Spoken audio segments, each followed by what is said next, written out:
যে কথাটা বলছিলাম একটু শুনবে তোমরা। যে কথাটা বলছিলাম যে দেখো কালকে কোনো রেজাল্ট বার হবে না। যে কালকে কোনো রেজাল্ট বার হচ্ছে না, ঠিক আছে?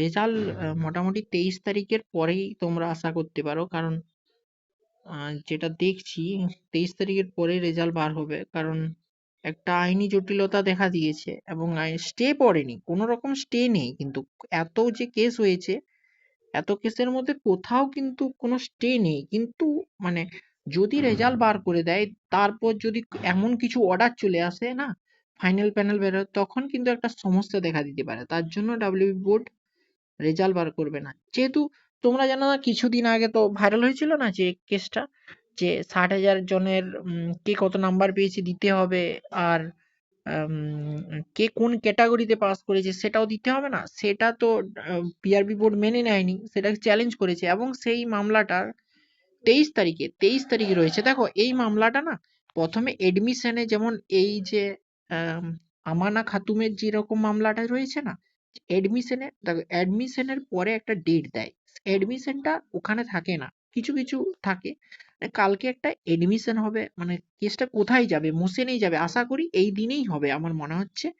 ওই 23 তারিখ সোমবারই মামলাটা হওয়ার সম্ভাবনা রয়েছে। তারপরেই ওই 23 তারিখেই চূড়ান্ত বোঝা যাবে যে এই কেসটা যদি ডিসমিস করে দেয়, ধরো যে কেসটার জন্য আমাদের রেজাল্ট আটকে রয়েছে, এই যে এই রেজাল্টটা পুলিশ বোর্ডের যেটা আটকে দিয়েছে, যেটা এই যে এই কেসটার জন্যই আমাদের এই যে যে দেখতে পেয়েছো, এইটা যেমন ফর এডমিশন, কালকে এডমিশন হবে, 20 তারিখে এডমিশন হবে, ঠিক আছে? কালকে কোনো হিয়ারিং হচ্ছে না, ঠিক আছে?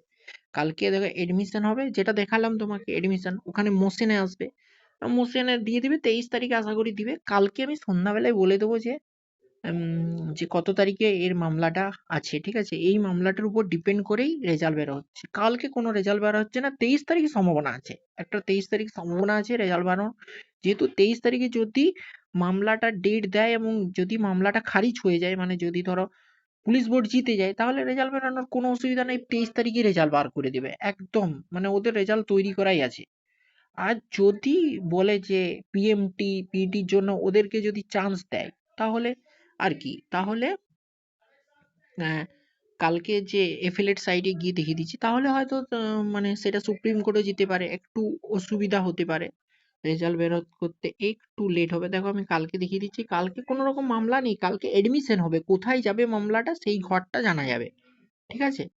সেইটাই শুধু জানা যাবে, এবং রাত্রেবেলায় কালকে আমি বলে দেবো যে কত তারিখে মামলাটা আছে, আসল মামলাটা আছে, ঠিক আছে? কালকে কোনো হিয়ারিং হবে না, কালকে এডমিশন। দেখো 20 তারিখে যাদের, এ দেখো মধুরেশ প্রসাদ এন্ড প্রসেনজিৎ বিশ্বাসের ঘরে আমাদের মামলাটা রয়েছে পুলিশ বোর্ডের, এবং দেখো এই যে মোশনে থাকবে বা এসাইন ম্যাটারে থাকবে, দেখা যাক কোথায় থাকে কালকে, কালকে কোথায় দেয়। কালকে এডমিশন হবে, কালকে জাস্ট ওখানে মেনশন করবে, উকিল উকিল মেনশন করবে, স্যার এটা এডমিশন হবে, তাহলে স্যার এই মামলাটা এই ঘরে দিয়ে দিন, তাহলে আশা করি ওই ইন্টারলিঙ্ক যে 23 তারিখে মামলাটা রয়েছে না, ওই 60,000 জনের লিস্টটা বার করতে হবে, মানে কে কত নাম্বার পেয়েছে, ওইখানেই আমার মনে হয় 23 তারিখেই দেবে, ওই একসাথেই দুটো মামলা দেখবে আশা করি, ঠিক আছে?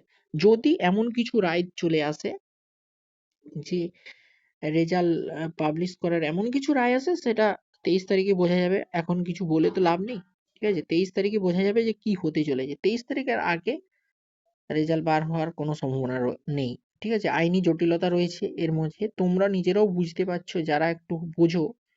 ধরো কিছু জন যদি মানে এটা 32 নম্বর ধারা অনুযায়ী কেউ আমাদের হাইকোর্ট এবং সুপ্রিম কোর্টে তো আমরা যেতে পারি, ঠিক আছে? যে গিয়ে আমরা আমরা বঞ্চিত হয়েছি, ওরা বলবে বঞ্চিত হয়েছি, অ্যাকচুয়ালি এটা তো সংবিধানেই লেখা আছে, ঠিক আছে?